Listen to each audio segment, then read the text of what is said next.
Warning: the following broadcast contains strong opinions, playful antics, and controversial topics causing off-the-rails fun. Chances for being offended are higher than average for sensitive people. Viewer discretion is not advised. Live a little and have some fun.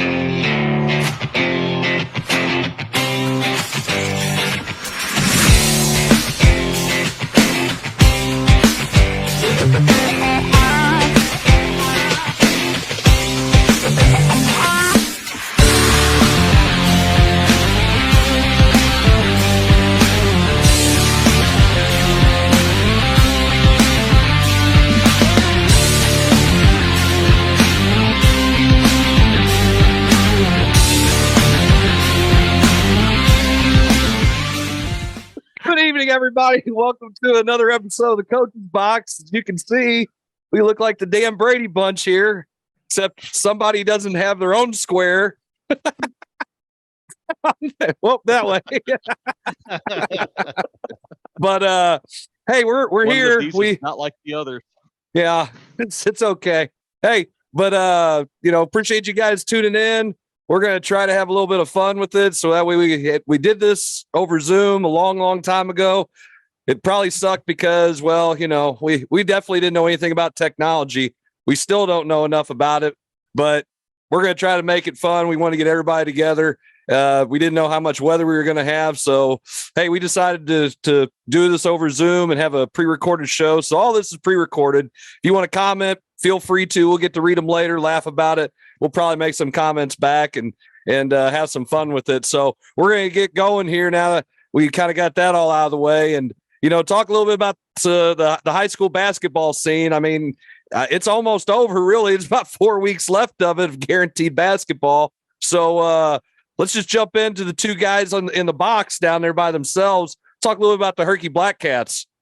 Let's hold on a minute. We got somebody on the show new. Do we need to introduce somebody? No, I mean, somebody's new in here. I don't know who it is. No. Well, which one? I mean, is it Kevin? Is it Jim? I mean, is it Zach? Yeah, I mean, last week it was me, you, and Miller had to carry the load. My back hurts, man. It's the OG3. Yeah, yes. it was. Yeah. OG3. That's right. Hey, who's that guy right there in the purple? Did you see me? Did you see me get to eat victory wings? Man, they taste so good. Oh man, those are some good wings. Yeah, I'd like to reintroduce myself to everybody. I'm Jim Powers, otherwise known as Riley Blair's whipping boy. Thank you very much. Or Casper number 2. I was thinking more big time, but whatever. Yeah, Blair came over here because we figured us public school guys have to stick together. It's the only way to do it. Well, why don't you talk about your teams? Hey, just because it took both of you guys to figure out how to work that Zoom call. Like I don't know what you're talking about. You didn't even know how to do it either. I know. It's like a scene from Zoolander. How do I get the files out of the computer? I haven't watched Zoolander in so long. All right, so back to what counts in life. Talk about the teams. Well, this week we playing out in the Hillsboro tournament. Played last night against the Blue Knights. Won in double overtime. Was a kind of a crazy basketball game. Who's player of the game? Hey, what's that? Who's player of the game for you? Her name would be Jillian Jarvis. That's right.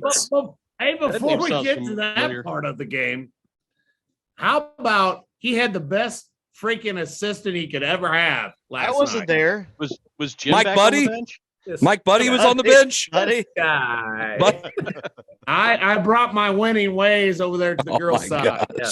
Is that why you guys were in the matching? Is that why you guys were in the matching T-shirts last night? Because I kept noticing who was sitting over there in red, like a T-shirt. Yes, type we were. deal. We were matching. Yes, we were. Yes, we were matching. We had black pants. I had, when you come to the girls' side, you got to match everything. Like I don't know, uniform. Hey, he's got it. They got the same shoes. You know, I can't pull it off. My kid wears lime green shoes. What do you do? But yeah, they double overtime. It was one of the ugliest games I've ever witnessed, but they won. Yeah, it was definitely wasn't a pretty game of basketball last night. But you know, our kids found a way to win down the stretch. We probably didn't lead until maybe late in the intermission at the last of the fourth quarter there. I think we had a 1-point lead, and then they tied it with a free throw. But then we went to double overtime and was able to come out with a 4-point win and set up a game that you'll be watching tonight. You know, and it's against Seckman. So who made the bucket to take the lead before they made that free throw? That might have been Jillian Jarvis. I don't know. It might have been my bucket, but it was, dude, it was a rough game. Like I say we because I was on the staff that night. I mean, I thought Jim Powers was on there, but I was watching. Evidently, he needs to be fired. I was watching via YouTube. I was watching everything last evening. That's why I noticed the matching coaches' uniforms last night looking like Ranimals or something. I think what he's getting at, he saw two big bellies. That might have been what the matching was. But yeah, it was the girls struggled most of the game, and it was a struggle, and they had to fight back the whole entire game. And then in the fourth, they took the lead there and ended up going tied. Then had a chance to win it. Missed the free throw to win the game, went to overtime, and went to double overtime. And they finally pulled it out. It was a long game. Yeah, it was a long night of basketball at Hillsboro. You saw the first game of the night. The Seckman Jaguars upset the number 2 seed Hillsboro Hawks. So we'll be able to go against the Seckman Jaguars, which will be tonight. You know, we'll play them for the right to go to the championship on Saturday. So, you know, it's a fun tournament. We got the 3 seed in that thing, and hopefully we can find a way to get to the finals on Saturday and maybe have a chance to win a championship. So you're playing to be in the finals tomorrow? I'm hoping to be, yes. So I'm playing to be in the finals tomorrow too. Could be a fun Friday and Saturday night for Black Cats. Yeah, that's good. You know, good you started off here. But yeah, the boys team, I can't talk about Friday without getting sick to my stomach. Mm-hmm. Still, the R7 game lost a heartbreaker by 2 points there. Probably one of the most exciting games I've ever been in as a coach. If you got to see the third quarter alone, maybe one of the best quarters of basketball I've seen all year. Jason, here's my question. Did anybody miss a 3-pointer in the third quarter? Because there was a stretch where I think there was 9 straight threes that were hit between both of you guys. Mike Reckerman actually reffed his game last night and reffed our game on Friday, and he said that him and Marler looked at each other and just started laughing because us and our 7 hit 7 threes in a row, 7 trips in a row where a 3 was hit. Yep. And it was an electric atmosphere. And, you know, I don't usually talk well of our 7, but I will on this point that they do that Hoops of Hope thing. They donated a lot of money to needy families. They donated to Brendan's backpack and I think it was a lady or it was a lady that had cancer, and they do a really good job with that. And it's just a great. And I said this last week. I'm going to say it again. I want to say it on air. I said it on the radio after the game. If these ADs want to get rid of these 4-game nights, it's ridiculous. They are the best atmosphere of small school basketball. The kids, I have kids that came to that game that were on my team like 6 years ago when we swept our 7 at their place. Mm-hmm. And that's probably one of their best memories of basketball is that 4-game night. And I hope we keep them because they're so much fun. Then we're in the Bruce Thomas tournament. We had Hancock first round. We beat them 70-35. We continued shooting the ball really well, and I sure hope we can shoot the ball well against Northwest, because we're going to have to, because they play really good defense. And that's who we got to play tomorrow. It's a rematch. We lost 35-34 to them the first time around we played them. And they're a very big and physical team. And we're making some adjustments, and we'll see what happens tomorrow. Okay. You talk about that. They talk about those atmospheres, and I mean, I know a lot of you guys are watching probably on the YouTube and on whatever Friday night, but just the whole overall format. I mean, that's 2 Fridays in a row that there's been a packed house to watch a high school basketball game in Jefferson County. Well, an electric conference games. I mean, the Pius game at our place, that there was hardly any room to sit there. Mm-hmm. Both crowds, Pius crowd, our crowd, having a good time. The kids, everybody. I mean, and then some parents that maybe don't see the boys play much because they're on the girls' side, or vice versa. And it's just a great night of basketball to have those 4-game nights. And I just hope people don't get rid of them. Yeah, no, and I think the whole point of it is I love what Jefferson does out there with that Hoops for Hope. I mean, they give $6,000 to that family.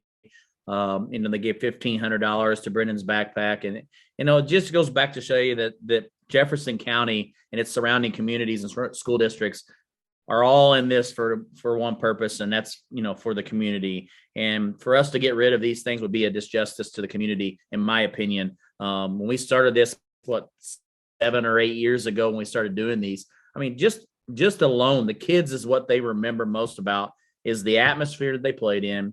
They don't remember what the final score was, I promise you, but they will remember the atmosphere. They'll remember the moment. They'll remember the opportunity they had. They may remember the play they didn't make or they did make or whatever, but the overall portion of it, 10 years down the road, they'll just remember that moment, Silence from the private. No, I didn't know you were done talking, so I didn't want to say anything. Well, let me ask you guys as head coaches here, is that something that, if doing a 4-game night, is that something that could go across the board in terms of every conference game on a Friday? I mean, would you have to start that in December to go through? I mean, you're going to have 5 games, 6 games or whatever, at least on the small school side. I know the large school goes head to head or home and home, but is that something where you as the conference could say, we're just going to make this a Friday night thing across the board? I think it would be I think it'd be a great idea, simply for the fact that I think it would make the game much more meaningful in the sense, because the crowds are big, the atmosphere is awesome, and makes the kids play up to that level. And I feel like it's going to make it a good game. Even if it's 15, 20-point game, it's still a good game because it's got the atmosphere in it. It's got the opportunity for maybe a team to win a conference championship, but they've got to win it in a big time environment. And, I think that's what it's all about, is if we're only going to do one game, I feel like that would be the opportunity to play them in front of a big crowd where it's, electric in there. It's loud, it's obnoxious, and it means something. Every single one of those games means something. The big schools, I don't think, can pull it off. I mean, which is I why don't know it's that they could probably do not it. going to be a conference thing. It's not going to be a conference thing because they look at the large and small together. So this would be the small schools deciding.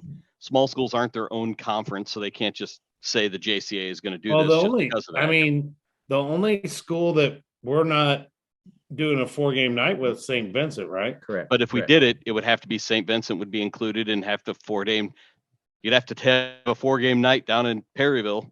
Nothing like getting Valoroid for 4 straight games. Well, we did that 2 years ago with snow out. We ended up having to have a Saturday, and we had the 4-game on a Saturday down there, and it was a cool atmosphere too. I mean, remember that a couple years ago? I we just had a speed meeting for districts and head down. Yeah. I just don't like the idea of conference games being played in December, because I mean, you've had I think it was either Vincent Crystal or maybe a Vincent Jefferson, even maybe on the girls' side. I think Vincent that they already Jefferson have played allayed played on the in boys' side. December, They right? play in You can December. do them. I don't like You that. can do them in January. If it's And- only the small schools, you can do the 5. You And got ours 4 is, weeks in January and 1. And if it leaks over, you got 2 weeks in February. and I You play can use.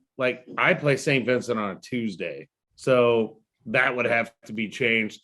I don't think you're Saves going to that get all the long-ass schools. trip to Perryville. I don't think all the schools are going to jump on board of doing the 4 game nights. If I all just of them think- already do, I think they already are. I think the only thing the stipulation is once again, we're looking at, and we talked about this a little bit last week. They're wanting to go where it's a JV on Thursday night doubleheader and then a Friday night varsity doubleheader. But once again, as coaches, you're going to have to be there both nights. As administrators, you're going to have to be there both nights.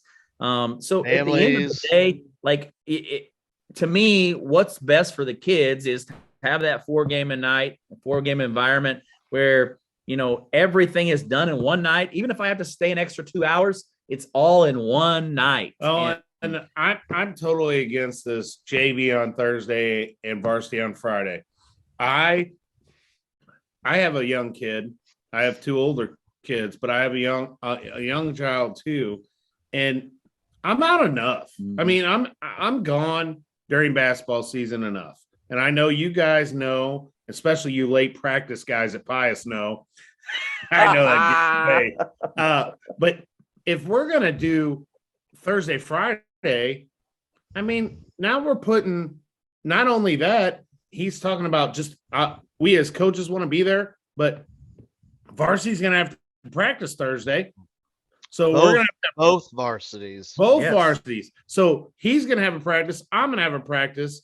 We're probably going to both go early. We only have one gym, so we're probably going to practice together, which whatever, if it's just my varsity. But the whole deal is then I'm going to go to the JV game and then not get home until late because it's going to be a girls and a boys.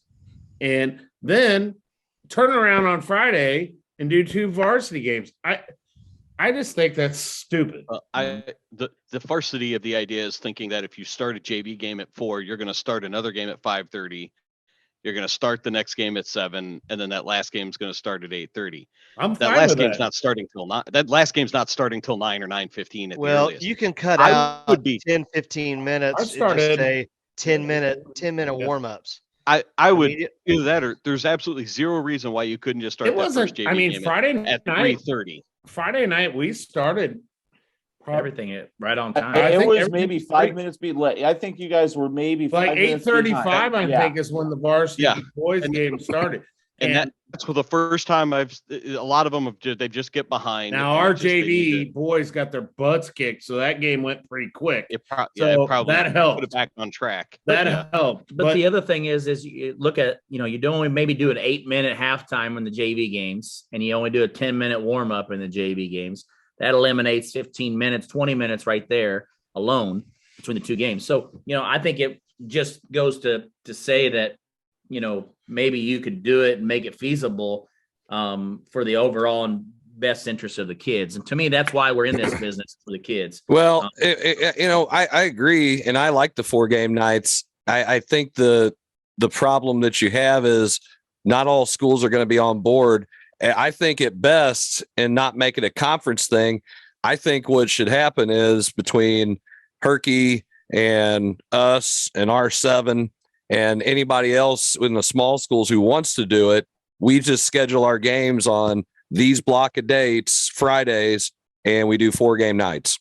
And I don't see why we can't do that outside of, you don't have to worry about it being a conference thing or being worry about St. Vincent and Perryville kind of thing. Here's what we have right here. Here's the dates that we're going to block off that we're playing these schools. And this is how it's going to be. 4-game nights done. But you're going to lose tournaments. Uh-oh. The one thing why we can't hear Chris right now. But Jason, you mentioned one thing about, or Zach may have mentioned it, about conference games in December. Okay. And I'm going to go up here, in the metro area. CBC and Chaminade played back in early December, first conference game. Mm-hmm. Now, if you flip that script right now and they don't play until January, CBC won that game. Chaminade's hitting their stride right now. Chaminade probably gets the sweep against them if they play in January. And that's kind of how the MCC's all set up. Yeah. MCC plays home and away, don't they? Yeah, they play the home and homes. And I mean, especially this year, with that conference, it's just so stinking up in the air because nobody's got a lot of seniors, a lot of young kids. This isn't your typical CBC team. Chaminade's only got BJ Ward and Nillian Daniels, who's shooting lights out of the ball. But if that game takes place in January later on in the year, I think it's a different scenario. Yeah, and I think it does make a difference, and I think that's why Chris said it right there. You get together and you say, okay, hey, Pius, Star 7, maybe Grandview and Herky want to get together. We want to set up these 4-game nights. Okay, perfect. Let's look at the calendar. Boom. Let's set these dates every year. This Friday. We already do. We already have them set. And the small school conference already has them set. There's not a problem with us other than St. Vincent. And if St. Vincent doesn't want to do it, I'm fine. Okay, fine. I don't see an issue then if they don't want to do it. We just say whoever's wanting to do it, let's just do it, and we're going to schedule our games on Friday nights, and that's it. Right. Done deal. Yeah. That's something that coaches, boys, girls coaches, the ADs, all just say, hey, we're on board with this. You on board with this? You on board with this? Good. This is what we're going to do. Here's our Friday games. Here's who we're playing. Done. I mean, I don't see a problem with it. If you take St. Vincent out, then you got the 4 conference games. You still got that tournament week. You can schedule around the Bruce Thomas week. And you got to think you got plenty of time left where you don't have to play in December. So you can play that first Friday in January. You can play the second Friday in January where us and Herky play. Then you play after Bruce Thomas. You can play the next Friday and the next Friday. That's fine. Which is how it is. Yeah. I mean, we used to play Grandview on the first Friday in January, excuse me. And they got into the bourbon tournament or something. I don't know, but they wanted to move our game with them. So we actually play them now the last Tuesday in February that you can play regular season games. So that's our last conference game is that week, but we used to play them on that Friday. So I like playing the conference games on Friday. I like the 4-game night. I think it's a good idea. Maybe we all just sat here and came up with a really good idea to present to the ADs and other coaches in the conference from this show. We just created something. Bam. Hey, I know if I was the AD in that conference, you guys would do it. So I'm all for it. I think let's get you as an AD in this conference. That's what I'm saying. No, but I think it's great. I wish there was more opportunities, up here in the St. Louis area for those types of games, because I just think some of the crowds would be fantastic, and different things along those lines. But not a lot of teams or not a lot of people up here want to do that. And here's the other reason that would help. It would help with the official shortage. Yes. I mean, you'd have 2 guys working 2 games in the JV back to back, and then you'd have the 3 guys working the varsity games. Now, I know Langhauser and Nolan don't want me saying that because they don't want to drive down to Jefferson County because they've already made that abundantly. Wait a minute, they drove down to St. Jan. Oh, I know they did. And they screwed him over in the whole game anyway. Here we go. I hope they watch tomorrow. Riley, we will hear this from them tomorrow. Do we have the disclaimer queued up? We do. So I should get that graphic and just throw it up on the screen, kind of thing. But I don't. I think it's going to help those a lot 2 of guys. That's things. fine. But quick, because Miller Jim, you're talking. I think that the biggest thing about it is I don't think that any ADs in our conference are against it. I just think that some of them maybe are against it as far as they feel like they want to put the JV in one night. And here's once again, I think the reason why they want to do that is because it is a hard problem to get officials. And so those JV officials can work a Thursday night, which frees up another varsity crew to maybe come in and do an early game in the city and then come down here and do 2 varsity games on a Friday night. So I get why some of them are looking at that, but at this big scheme of things, I mean, personally, it's what's best for our kids. That's right. As a whole in that county. And You're only talking about four nights of games. That's it. 4 Fridays. And That's it. You ask any official that was involved Friday night. You ask Rickerman, you ask Scott, you ask Marler if they didn't enjoy that night. They did. Officials want to officiate games that are like that. Sure they do. Absolutely, they do. And those type of games are fun. I mean, that third quarter, even though I lost, that third quarter was freaking. I mean, I'm going here, then I'm going, then I'm going here, then I'm Jason, going. you should have seen the text string between the four of us during that third quarter. I mean, between Zach, Chris, myself, and Kevin, we just kept going. Oh my gosh! I mean, that's how insane it was. Well, it's funny because we haven't always historically shot really well at R7. It's a totally different. It's a weird gym to shoot in. Well, I love that gym. I think yellow lighting. No, that's Grandview. Cavernous. There's that great background. Nice though. It has all the space. Like I love that the fans are not near me or the players. I love that there. So Jason can use his big boy words when he's coaching because they're not around to hear. That has nothing to do with it. Really. He didn't deny it. A little bit. It has to do with I don't need the parent of my 6-man or 7-man or whatever sitting right behind my bench. I just don't need it. And not only that, you don't want the coaching advice mid-quarter. Change plenty of coaching advice, bro. Shoot threes. Make your free throws. Don't you practice those? I don't know how many times I've heard that. You know what's before we go to break, do we want to hear from the Pius guys about how their season is going? No, who cares about them? But on to Cincinnati. Evan, how's your season going? On to Cincinnati. You know what's so on funny? To Cincinnati. Free throws. You brought those free throws up. The only 2 free throws we missed on the night, fourth quarter. Yeah. We were 8 of 10 from the free throw line. And I've had so many people, well, you guys shot bad from the free throw line. I go, did you look at the game? We shot 8 of 10. We just happened to miss 2 when they needed them. I wish you guys would have missed 2 like the week before, and that'd been great. No, the hell with that. No, he didn't want to miss those because he knew he was winning wings that night. I mean, come on. There's a big got the difference. wings. Hey, I'm just waiting for Chris at some point to say over at Robinson Gymnasium, is going to be the new St. Vincent, because I think the foul total for Chris is about 40 to 8. I'm not commenting on any officiating. That's not the reason we've lost any games.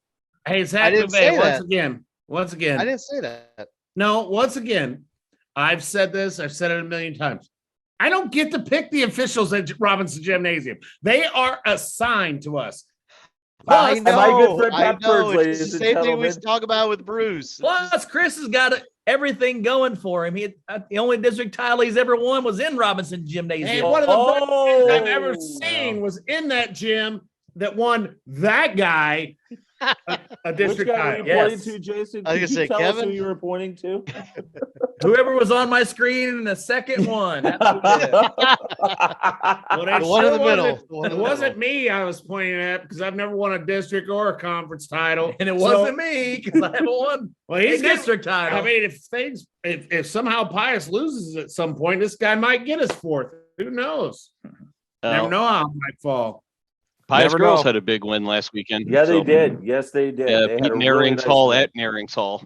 Yes, they so did. it was a good win. So they're still playing well. Since Chris doesn't want to talk about the boys team. Wait, I didn't say I didn't want to talk about him. I just said on to Cincinnati. On to Cincinnati. Yeah. We Cincinnati. Well, before we go to break, we played Pacific last night. And they they got their big 6'6" kid back who's injured just about all year, and he's a pretty good player. All district last year, and a pretty big dude.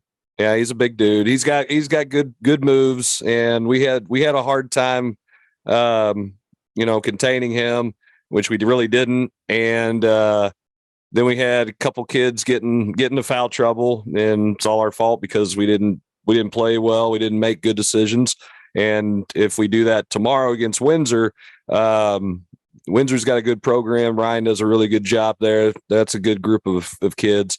We're going to have to really show up to play. Otherwise, we're going to be playing for consolation or 7th place, or hell, I don't even know how that bracket goes. But we'll figure out what we'll be playing for on Friday night and go from there. So hopefully, hey, I'll be honest with you. We have not, since I've been at St. Pius, we have not played well at the Bruce Thomas tournament. I really hate that. I want to get kicked out on the game before we play at Bruce Thomas, so at least I can just skip one of those days, because I swear is everything in me. Every time we go there, we just don't play well. I don't know if the kids just don't like going there so damn much or what. I don't know, but either way, we even the group that won the district, we got 3rd place. We got upset in the semifinals by a team we should have beat. You guys beat us a couple years ago, Jason. Gateway Legacy beat the absolute piss out of us because coaches don't know how to seed it. And then again, here we're playing again in the game. We could have had an opportunity. The game was tied in the 4th quarter, and we just made some poor decisions. So I don't know. We just don't play well. If the Bruce Thomas tournament means, Pius sucks tournament, I guess maybe should put that in the tagline underneath it, and then that way Jason more people can show up. Jason just got a new name for his tournament. That's fine. The Pius sucks tournament. But hey, I'll tell work out, man, because I will tell you what happens is they want to come to it. What happens is we kind of rebound after that, and we've played well after that tournament since I've been there for 4 years. So I'm hoping for 3 years. I'm hoping this year would be no different, because I think while we're still struggling, I think our district's set up where we can have an opportunity to be competitive in it. Well, do me a favor and beat our 7s a blank. All right. I'll let Sean know, and we'll see if he can comply. Hey, he doesn't watch the show.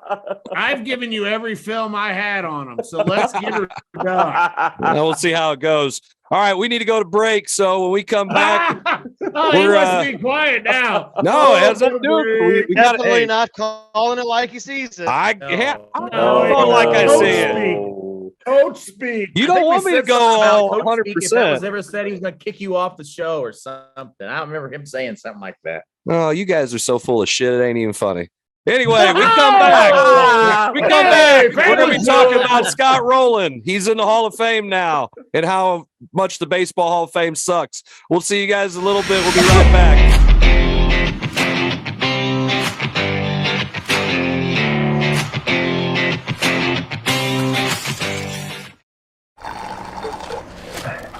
Those fries you've been craving. I'm hot and I'm steamy, and oh man, do I smell delicious. I'm calling your name. Oh, Doug. Doug.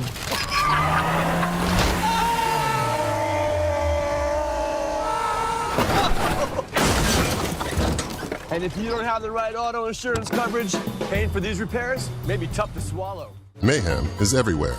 Are you in good hands?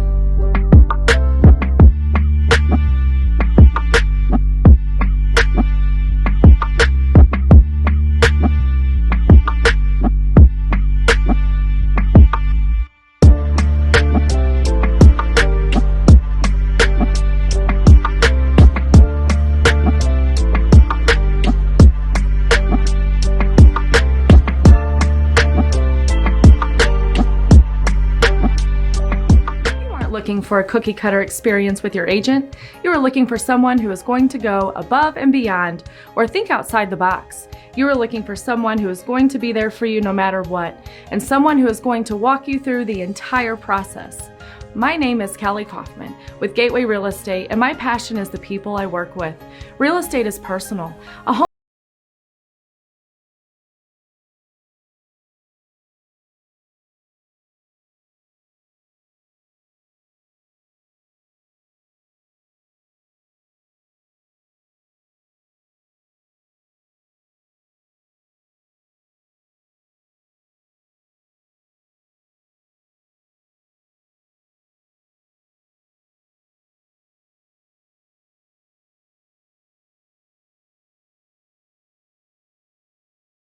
appetite? Join us at Case and Bucks in Barnhart for all-you-can-eat soup and salad every day of the week. All-you-can-eat Mexican on Mondays. Kids eat free on Tuesdays. All-you-can-eat pasta on Wednesdays. All-you-can-eat meatloaf on Thursdays. And all-you-can-eat fish and shrimp on Fridays. Enjoy our Feed the Crew special on Saturdays, which offers a large one-topping pizza, a pound of wings, toasted wraps, and a large salad, only $29.99. Like our Facebook page and see our full menu at caseandbucksbarnhart.com.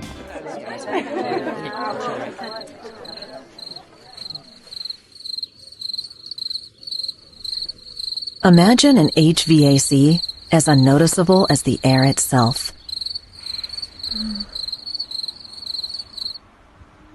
Sounds pretty good, huh? The new Daikin Fit. Air intelligence. Give Home by SMCI a call today at 636-337-4444 or email them at service@homebysmci.com. Question about my listing price? Updating listing to Lizard Heights. No, listing price. Wizard Kites. Can I talk to a real human agent, please?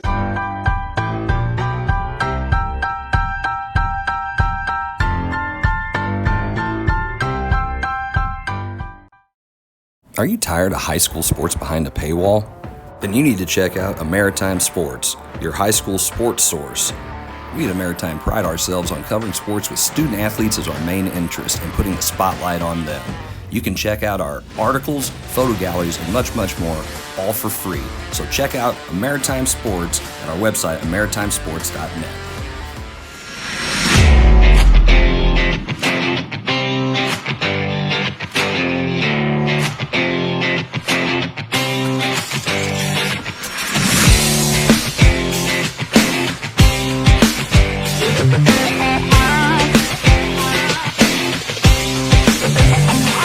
All right, welcome back to the next segment of the Coach's Box. We've had a little bit of fun here in our in-between time here while you guys are getting to see some commercials from our sponsors. Jim's changing his clothes on the air. That's great. And viewership. Representing. Oh, here we go. Oh, boy. Gosh. Hey, why don't you represent by changing- getting some stats in, bro?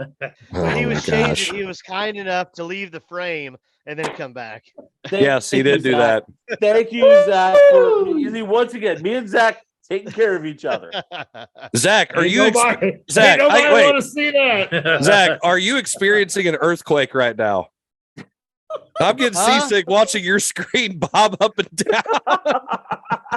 What is happening over there? I don't know. It's a New Madrid fault. I don't know what to tell you. A little south of you. I knew.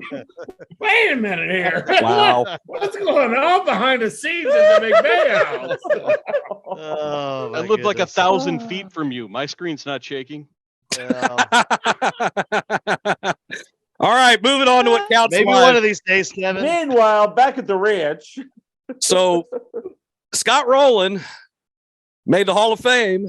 He was the 2023 Baseball Writers Hall of Fame, or whatever it's called. I can't remember the official name for it, but the Baseball Hall of Fame. He'll be going to Cooperstown, whatever it is. It's too many acronyms things, but anyway, he's going in, but he's the only one who got voted in by the writers for the second year now, not third, second year in a row. And while we all think, I think everybody here agrees that Scott Rowland is quite deserving of being in the Hall of Fame and very beloved as a member of the Cardinals when he was here. Why are we only getting one guy entering the Hall of Fame in baseball? Anybody care to comment on that? Oh, I would love to. It's of course it's an antiquated system. It really, truly is. Wait. You got to dumb it down. Hold on. Don't use big words. Jarvis. Don't use big words. And Riley's had a couple Pepsis. Hold on. Adult Pepsis. So you're going to have to dumb that down a little bit. And me, I'm just dumb anyway. So dumb that down for me. Their system is garbage. How does there that you go? I sound? like that. It's there we go. Garbage system. I know what garbage is. Yeah, and their system with how they do this is absolutely terrible. It really is. It's the worst in all professional sports, without a doubt. When you're letting the writers vote, okay, I get that. but you're making the threshold. You've got to be over 75% on everybody's ballot in order to get in. That's where the joke, starts and stops. There are so many other guys that deserve to be in the Hall of Fame that have been close. I mean, there's been guys that have been at 74.5, 0.5% away, 1 vote away, and they don't get in. And there's some guy on their ballot that only votes for 1 or 2 players instead of the full 10. It's not even a full ballot. Yeah, and there was actually a writer this year that you're allowed to have 3 scratches, I believe. Scratch 3 guys, didn't vote for anybody. That it's the most ridiculous thing I have ever seen. When I love how the NFL writers do it for the Pro Football Hall of Fame. I think they do it the right way. There's 20 guys. They all lock themselves into a room, at the Super Bowl, and they vote on who they want. I just know why on earth are writers? Why are they the ones that are picking the Hall of Fame? Well, it makes no sense. Here's why. So back in whenever this happened in the 30s, wasn't it? Jim, you were around back then, right? So it was in the 30s. Yeah, pretty much. Thank you very much. You're welcome. Let's go back to age jokes again. Absolutely. Don't worry. I got a bunch of them. So I know you do. You're welcome. And so the writers had all the power because they were the people who were connected. They're as far as nationally. So they knew if you were living in Los Angeles, but obviously baseball wasn't very around there, but to be connected in those nationally, the writers had all the power. So they're the ones who decided who was going to be in the Hall of Fame originally. And it's just been like that since. It's not changed. The writers are the ones who do it. The problem is the way the writers feel about the game has not matched the way the game has went. As the game has progressed and grown, where let's just take for example, I watched the Nolan Ryan documentary not too long ago. I loved it. It was great. And I'm just sitting there thinking, man, there's nobody like that. There will never be anybody like that again. But baseball's changed, just like you don't have a guy who's going to go out there and throw 200 pitches in a game. The writers they haven't moved from some of the way that they feel about the game. And you even talk about the steroid era. The steroid era, they still have this big, it was a disgrace. Don't tell me those a-holes didn't profit off writing about McGuire, about Sosa, about Bonds. Their papers absolutely. Absolutely. So if that's the case, you're going to, and again, was it wrong? Sure. But how many of them did something that was wrong or illegal or gray? But you're making money off of it. And they're not in because, they did something that blemished the game. Are you kidding me? I mean, are you kidding me? They brought baseball back. They brought baseball back. Yeah. I mean, I still, one of the best 30 for 30s is that McGuire Sosa. Oh, without a doubt. Yeah. Yeah. Is that something Go ahead, Jason. Forget it. I was going to say, I'll never forget it. That was some of the best years I ever had watching baseball. Is that something that the Players Association could bargain for in the CBA? No. It's a different entity. I have always thought that the actual living Hall of Famers should have a say in some of this as well. In that sense, how many have guys a say who joins their fraternity? I mean, how many guys even that have retired from baseball before Scott Rowland that our names are never even on the ballot? Yeah. Well, very well deserved. I saw a great comparison today of somebody who had very similar stats and accolades to Scott Rowland, but was about 20 years before his time, and that's Dale Murphy. Oh, wow. And Dale Murphy has Scott Rowland numbers almost exactly. That's better than. Yeah, in some instances better. And he was thought as kind of a middle of the pack. He was close, but nobody really ever expected him to get into the Hall of Fame. It's really if you use those numbers, right? What's really funny? Really a side story. So you know how baseball gloves have somebody's name in cursive in the palm. Yeah. Mine is Dale Murphy. That's so my baseball glove I used my whole life has Dale Murphy in it. And I just thought and that's ironic because I heard that too saw it too about his numbers. And I think it's just a really stupid system. I mean, it just is. It's dumb. It's outdated. It's outdated. Like I said, using big words, it's antiquated. Our words. Now I know what that means. Thank you. Thank you. Okay, thank you very much. They need to change it. But real quick, did you guys see the video today of when Roland found out and he walked into his parents' kitchen, told his mom, and then told his dad? His dad's like, "What's going on?" That was the coolest thing ever. Yeah, is to see that. I mean, and Scott deserves it. The career he had. I think he's going to go win as a Cardinal because that's really where he got, the bulk of his success was in a Cardinal uniform. He better go in as a Cardinal. And that's the question I think everybody's asked it. And they even asked him today, and he said, I'll have to get some, first conversation with some people and come back with it. But, a lot of people are talking about maybe him going in as a Red because he is from Ohio. Or two, in his Philly, when he was with the Phillies, he did have some pretty good numbers there too. But, I feel like as a Cardinal, that's where he got his name, more so than anything else, just because of who was around him. If he don't go in as a Cardinal, he don't deserve a red jacket. He can kiss off.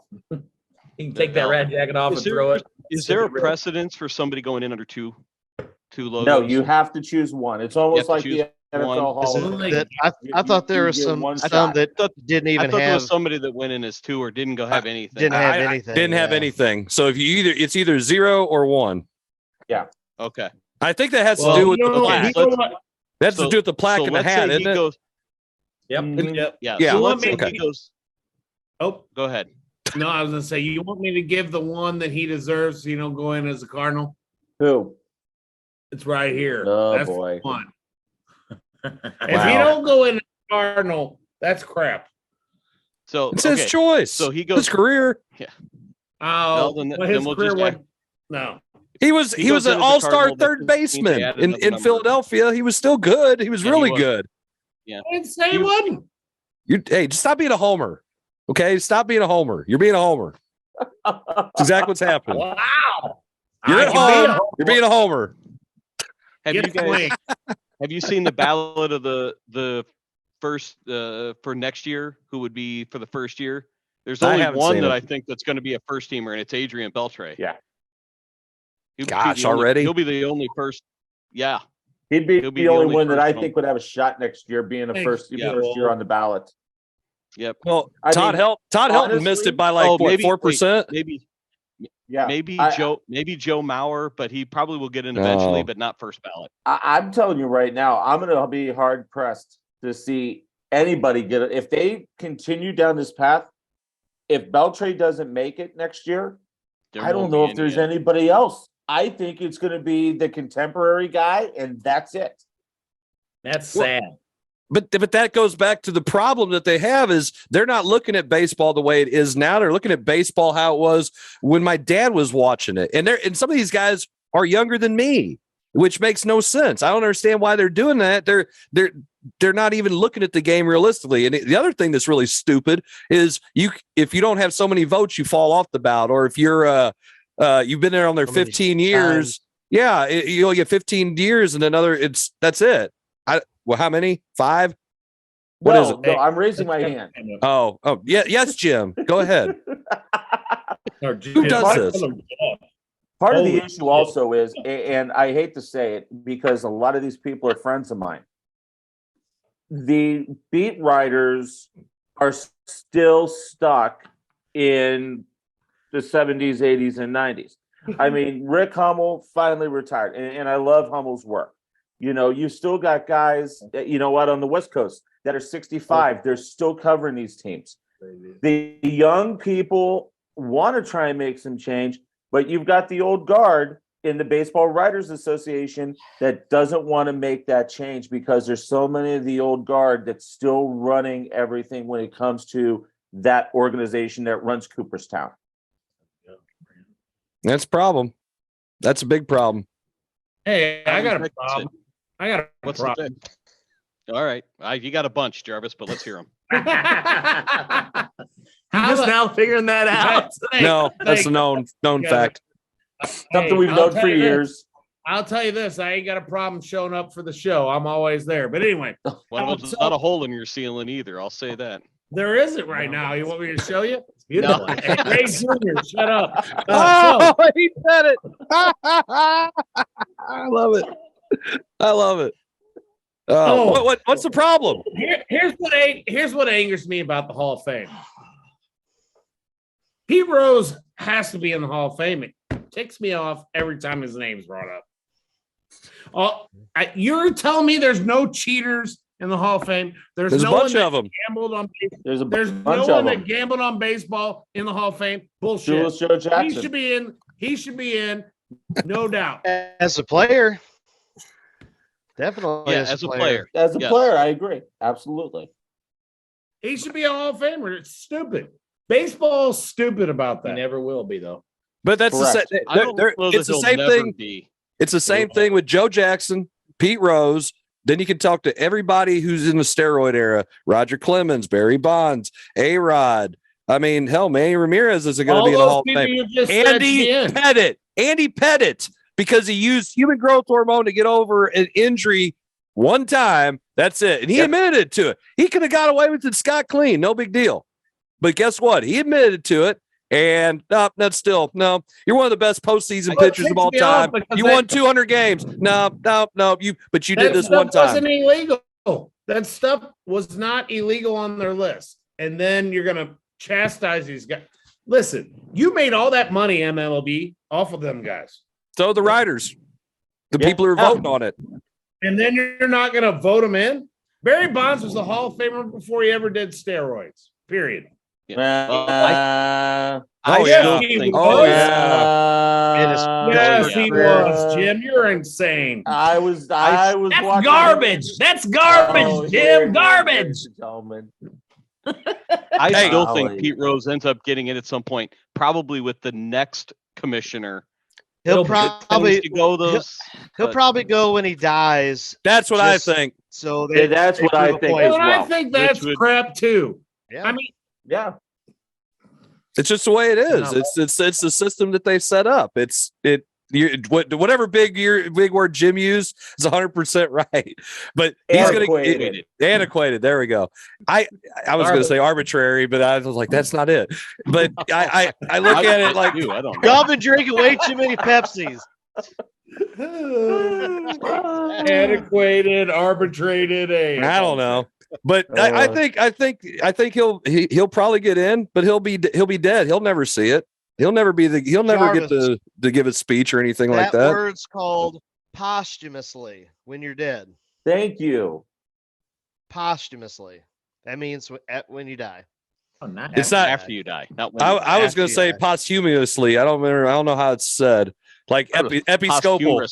Episcopal. Remember that one? That's a good story for another time. We're letting the smart guy next to me talk about it. I'm not smart. I'm just legally smart. I got paper that says I'm smart.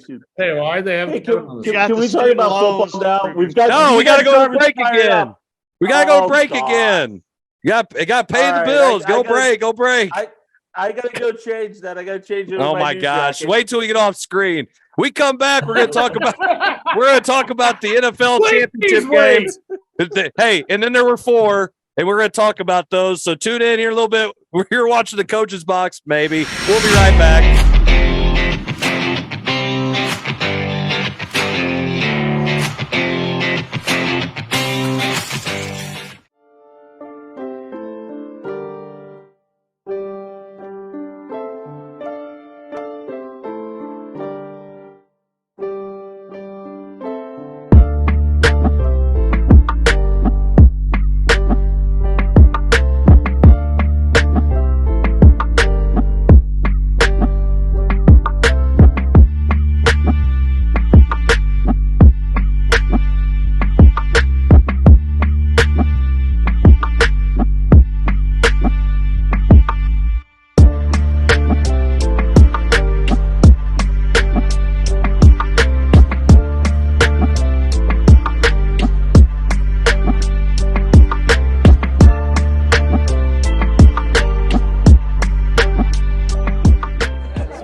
Imagine an HVAC as unnoticeable as the air itself. Sounds pretty good, huh? The new Daikin Fit. Air intelligence. Give Home by SMCI a call today at 636-337-4444 or email them at service@homebysmci.com. You aren't looking for a cookie cutter experience with your agent. You are looking for someone who is going to go above and beyond or think outside the box. You are looking for someone who is going to be there for you no matter what, and someone who is going to walk you through the entire process. My name is Kelly Kaufman with Gateway Real Estate, and my passion is the people I work with. Real estate is personal. A home is not just the four walls, it's the people who live there and the memories you share. That's why I focus on the people I serve and make them a top priority throughout the entire process. I'm there for you. No matter what your budget is, no matter where you are, and no matter how long it takes, I will be there with you every step of the way. If you are looking for an agent who cares about you and will do everything to make sure you are taken care of, give me a call, 314-221-6090.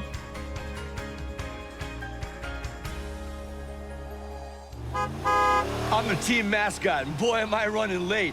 But I got lead in my foot and spirit in my fingers. Ow, what a hit. And if you have cut rate car insurance, the cost to cover that might tank your season. So get Allstate and be better protected from mayhem, like me. Woo! Mayhem is everywhere. Are you in good hands?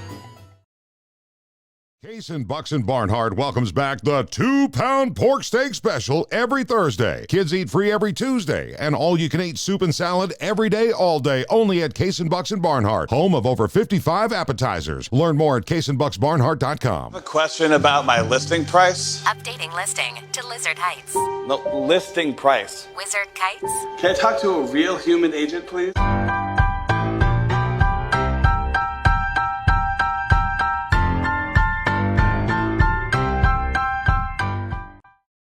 Are you tired of high school sports behind a paywall? Then you need to check out Maritime Sports, your high school sports source. We at Maritime pride ourselves on covering sports with student athletes as our main interest and putting the spotlight on them. You can check out our articles, photo galleries, and much, much more, all for free. So check out Maritime Sports at our website, maritimesports.net.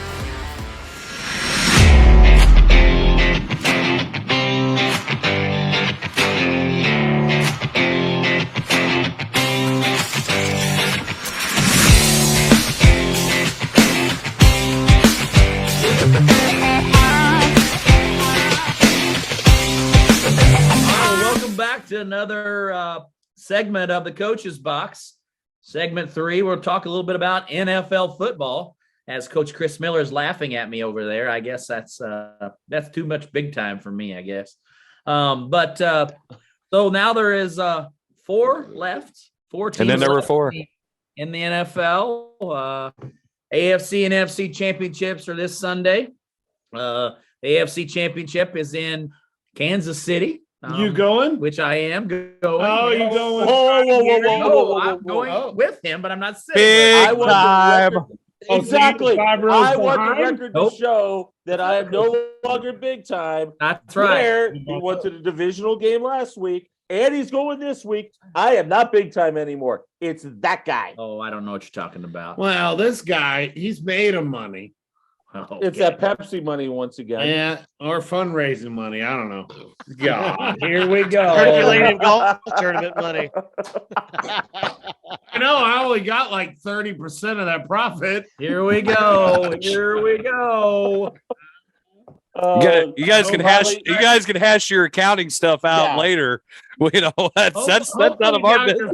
Watching. NFC Championship. The part of that editing you're gonna have to do, Chris. I know, right? No, there's no I will say this, Riley. In all seriousness, how was the atmosphere out at Arrowhead this past Sunday? Awesome. It had to be insane on Saturday. It was absolutely awesome. I tell you what, never been to a Chiefs playoff game, but man, what an awesome atmosphere. Hey, I've never been to a Chiefs game, Mr. Big time. Oh, You boy. think you would ask the boys coach, hey, what are you doing this weekend? You want to go to the game? Hell yeah. I want to go to the game. Nope. Nah. Hey, isn't he supposed to be taking us to a SLU game or something here? Didn't he mention something? He's already taken me to one of those. I will give him credit on that. But what about I us, got some though? more seats for that. So you guys want to go? You just tell me the day, and I'll go. I'll get them. Hey, Pepsi man's got it. But nonetheless, I mean, the atmosphere alone, you could tell though when Mahomes went out with that ankle injury, there was kind of a little bit of a quiet spell for a few. I saw Henny out there, but then when Henny went down the field and threw a touchdown, it kind of re-electrified, I guess, the crowd, and it was pretty awesome. And then he came back after halftime and was able to to play out the rest of the half. But the tailgating before, the atmosphere, having holy crap! What was that? Whoa! What in the world just happened? What was I don't that? know. I think Jim farted. Would not be me, ladies and gentlemen. Must have been McVey. Kevin? Wow. Wasn't nobody here. I can promise you that. Sure. The atmosphere alone, like I said, the tailgating was absolutely awesome. Just so many people in one little small place. I mean, when you put the Chiefs and the Royals Stadium there together, both of them on the same parking lot, basically. What, were the Royals playing too? No, but you just use that whole parking lot, and I mean, it's nothing but cars, and people everywhere, and they no beer.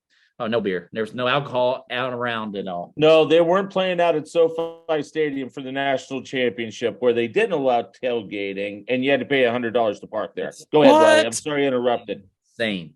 But the game was awesome, and it's good to see KC back in the AFC Championship for the 5th year in a row. So Joe Burrow can stomp their ass. Not gonna happen. In Arrowhead, and all those Arrowhead fans, Brian Deere, they'll be crying. It'll be great. No, not gonna happen. Well, I'm not gonna lie. I'm rooting for the Chiefs, but if they do lose, I won't shed a tear. But it's just pretty cool to see, though. They've been in the AFC Championship for 5 years in a row, and just awesome. Once the terrible thing that 4-letter word that left St. Louis and kind of went out to LA. I feel like the Chiefs have kind of turned the table, and as far as bringing football love back to the state of Missouri. I feel like that's kind of the. Did you really have to? You really had to. I didn't say anything. I just said the 4-letter word that nobody wants to talk about. You triggered me. I don't know what you're talking about. Hey, Stan, you suck. Hey, words, Jerry. Dallas Cowboys not in the playoffs anymore because you suck. Does anybody else think these two guys act a lot like those two Muppets that just sit up in that corner and then Statler and Waldorf? Yeah, hey, the guy back on assignment. I know the guy that shows up for a show every 2 months is going to have some crap to say. But of course, he does have a on point. assignment like we did a shooty. He does have a point. Maybe you'll become a president of some pious school or something. Maybe down the road. Oh, man! That's what happens when you go on assignment. You just become a president of some Catholic school. I don't know. It's only happened one time. Hey, I guess that's the only way it has to do. We ain't put nobody else on assignment yet. Hey, in 7 years, put me on assignment. I'll be retired, and I'll be a Catholic all you want. That's so funny. I see. Let's talk about the NFC. NFC. Are we going to talk about it? We'll talk about the AFC, but no one else gets an opinion. You said let's talk about. Then there was 4. So let's talk. Wait, about so basically, you set up the AFC Championship game. You're not gonna let me talk. Jim asked you about how the environment was, and now we're going to talk about the NFC. So we're going to talk about Riley going to the game, 2 games, 2 playoff games, and then we're going to talk about the NFC. A bunch of jacks. Him and Brian Deere were holding hands at the game. I think. I saw pictures. They're on Facebook. Yeah, they are, but not that. Oh, they're on Facebook, Twitter, Snap, everything that Instagram. I mean, Deering blasts that crap everywhere. I'm on the way home too. Oh, we're gonna have a meeting with the AD tomorrow. But anyway, AFC. So you have the Chiefs, right? You think that they can be beaten? Yes. Yes. Okay, so what your pick? Who's your pick? Yeah, let's go down. Let's have a coach's box pick. You pick them. I sucked at picking this year, so we know. I'm gonna take Cincinnati. Hey, wait a minute. And I could wouldn't have sucked if we would have got last the 3 weeks link for the first week.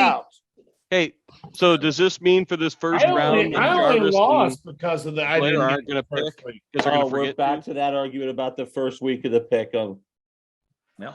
So it's lots of complaining. Picking the Bengals. Anyway, what are you saying, Kevin? The Bengals. Suck anyway, but what are you saying?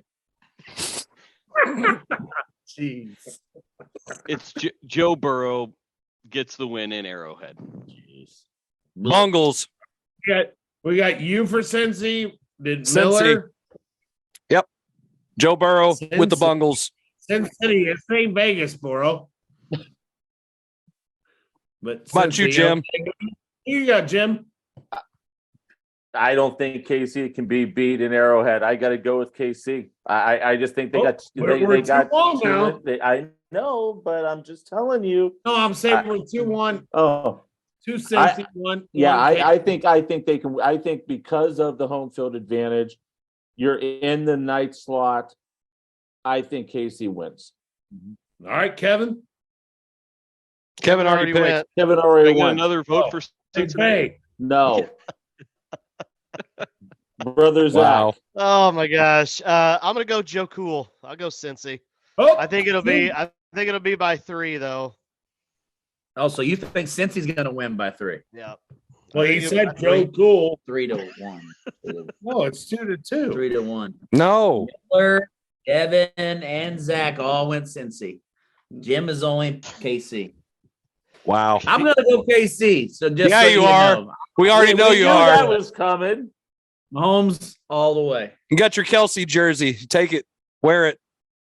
I know. I'm wearing my Holmes jersey. Oh. Jarvis? The pick is on you, Jarvis. Everyone else is picked? Yeah. Yes. Yep. All but 2. So what are we at? 3. 3 and 2. I mean, Joe's been pretty salty. Oh, so close. So I'm going with Cincy. 4-2. There you go. You Interesting. Well, hey, I'm rooting for the Chiefs, but I'm going Cincy. My Boy, God. I hope 52 ain't watching. He may have a heart attack. That's crazy. Dave Crazy. Crump probably hates all of us, but that's okay. But I can That's tell okay. you right now, the atmosphere at Arrowhead will absolutely be awesome. I think the temperature is supposed to be like 24 degrees with a wind chill of about 10 or 9 So on Sunday. since we're talking about this, what do you guys all think about Allen? I mean, because Allen, here he's lost again, hasn't made it. I mean, Well, I mean, legacy gonna- I mean, it's not his fault that the defense wasn't any good or the line can't block either because he's dropping back and they're pressuring him all to hell. I mean, that's the reason why I worry about Kansas City. If Mahomes is even remotely not 100% on his wheels, I don't know if Kansas City can block for Mahomes to give him enough time. Cincinnati's defense is playing really, really well. Did you see the video of Mahomes today? I didn't see it. Well, he was not real good on the ankle. No, but I also do believe that, since he's got they're going to shoot him up with a lot of pain medicine. Yes, that will happen. I agree. There will be cortisone shot immediately before the game. That's okay. Little Bud Kilmer. That's Lee. Yep, exactly. Yeah, little Bud Kilmer there. That's good stuff. But third movie reference of the night. Since he's got what three got or a problem, four, my boys. 3 or 4, their starting offensive line is out. So I mean that changes some things as well. Are you gonna change your pick?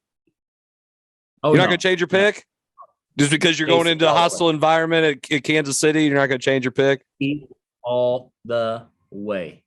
I don't know. Him and Brian Beering will be holding hands, be going like this. Yep. So, Blair, you don't have to answer, but I saw this post talking about the Cowboys game, and they were talking about ticket prices and how the lowest price was about $600 to $700 a ticket, and then it was somewhere around $1,600, $1,800 a ticket. Now, how in the world are families expected to go to these games? Families, I mean, and I don't know what Kansas City's like, and you don't, obviously we're not asking you to share anything, but I mean, is that a good model for the NFL? No, I mean, honestly, you go bring up a good point. I'm on a bunch of, social media pages of ticket opportunities for buying tickets and things like that. And, you can get roughly, it started out on Monday after they went all the tickets went on sale at 10 a.m. And you saw where prices were, if you were in a draw and you had to be in the queue and you got an opportunity to pick, buy tickets, the cheapest ticket you could buy if you got into the queue in enough time and was able to get some tickets, you could get 2 at a time. And I think the cheapest ones you could get in the upper level was about $325. So, that was the cheapest for at the very beginning. Now you're seeing them online being sold right now, anywhere from $375, $400 to $2,500 down on the lower level. Now, if you're a season ticket holder or something like that, it's totally different. So right? As a season ticket holder, you automatically get all postseason games for one set price. And if they don't play a home game, you get the money back for divided by, there's an opportunity for them to play 3 games. You get that money divided back if they only play 2. So you get, 1 game back or whatever the difference is. Or you can roll it over to your season tickets for next year. Yeah. So I just remember one of the games that was on TV, and it was right at the 50-yard line, and it was, first row, kind of in that first bowl, and it was just empty. Right at the 50-yard line, where it's going to be televised most of the game. And I'm thinking, okay, well, that makes sense if you're charging almost $2,000, a pop here, and it's not even the Super Bowl. But a lot of the people, and that's one of the things that, after, just doing some research, a lot of the KC fans do not sell tickets, their season tickets. They go into a queue at the very beginning. So like an hour earlier, all season ticket holders get the chance to buy 2 more tickets. So they can sell those to basically pay for their season tickets that they get offered. So, they get opportunities to get more tickets to try to get more Chiefs fans in the building, which I feel like that's one of the things that I've noticed as far as KC is they don't sell a lot to the opposing team. Now, when I was there Saturday, I mean, I would say there was maybe 500 Jacksonville fans there. Maybe. I mean, but at the same point, I think there's probably a little bit more that were neutral. You saw some Green Bay fans, you saw some, different teams fans in the building. But as far as that goes, when somebody that's an NFL fan, period, just wanted to go watch an NFL playoff game. But the ticket prices. Well, yeah, if you're a Green Bay fan, you ain't watching NFL playoffs, so you'd have to, Anyway. But it's anywhere from $300 to up to $2,500 a seat. You can find it wherever. The all inclusive, is around $2,000, $1,800. But it's just crazy though to think that you pay that kind of money just to see a playoff game, not necessarily a Final Four or a Super Bowl. Hey, or guess whatever. what? I can be a diehard fan, and I'm never paying that much to go. No, I'm not either. I'm not paying that much money. That's ridiculous. Listen, I have not been to a Cardinal game in like 4 or 5 years because they're sticking it up my boot, and so no way. Oh no, with the Cardinals, I wait till $6 tickets come out, and guess what? I'll either stand up at the bow tie bar, either stand out in the outfield in the bleachers by the center field bar, or back behind home plate. Everywhere Jim just mentioned, there's a bar. Yes, everywhere exactly. you just mentioned, there's a bar. Strategic, but no. In all seriousness, though, I'll get the Strategery. I'll get the $6 ticket because I don't care. Just get me into the building, and I'll figure out some place to go. Yeah, exactly. And I think that's Well, if they're going to have DeYoung at shortstop, that's about all you need to be paying is $6 for a ticket. Pretty much. That's we got a new catcher, next week, ladies and gentlemen. Hey, we got a new catcher, Zach. I mean, he's going to save it all.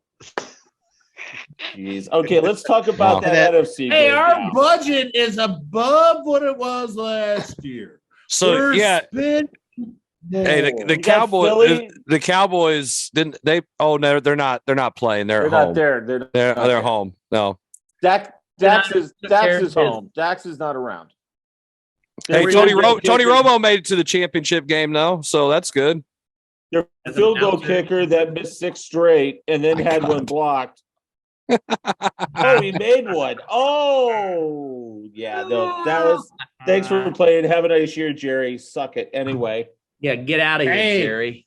Other than Stan Kroenke, that guy might be number 2 on my list. You know, it's so funny. McCarthy went to the punter and was like, "You've kicked before, right?" And what about McCarthy doing a little hand push into the camera as he was walking off the field on Sunday? Yes, he did. He took a lot of heat. Yes, he for should. That one. As he should have. As he should have, absolutely.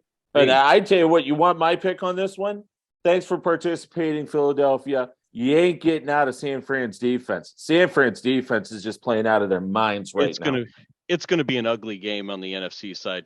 Brock Purdy got exposed last weekend, and I think the Eagles are winning.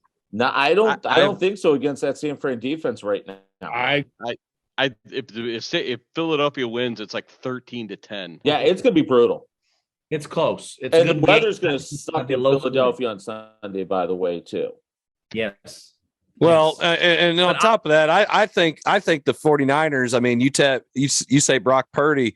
I mean, yeah, he's not the best. All he has to do is manage the game, rely on the weapons that he has on offense. I mean, if they can get McCaffrey and Sam, this guys, it's just blanked as his name. You know what I'm talking about. Deebo Samuel. Sorry. And if they get him the ball, those guys the ball in space, man, they can do some stuff. And the defense, like Jim said, I mean, they're just playing out of this world. I know Hurts is good, but man, I just don't see them beating. All right, San Francisco. I got 20 spot Philadelphia. You got what? I had 20 spot. I'm sorry, sir. Gambling is illegal at Bushwood. Well, it's not illegal on the coach's box. Caddyshack. 4 movie references in a show, ladies and gentlemen. It's not illegal in Jarvis's basement. I can tell you that. Jughead number 3, baby. 20 on Philly. Who's got me? Well, we can't talk about it on the air unless you're like at an Indian reservation or something. I mean, that's when some gambling can occur.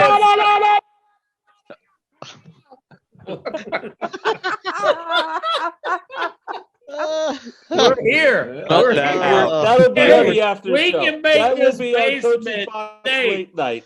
Credits. Hey, this credits. The coach's box is sponsored by. Well, we are not taking it past the internet tomorrow. Basement can transfer into whatever you want. Chris, I think there's a glitch in your internet connection right now. You guys, why is everybody be so PC? They never vote PC about anything as Coach's box. Man, it's been a good run. It's been a good run, guys. At least, hey, Jarvis, when you were talking about that that Catholic school stuff, yeah, that might be sooner than 7 years. After this show It's the positive gets put on the air. Oh my God, really? I mean, seriously. The Braves still do the chop. I mean, come on. A little different. Yeah, little a little different. So all I did was go on. KC, they do the chop too.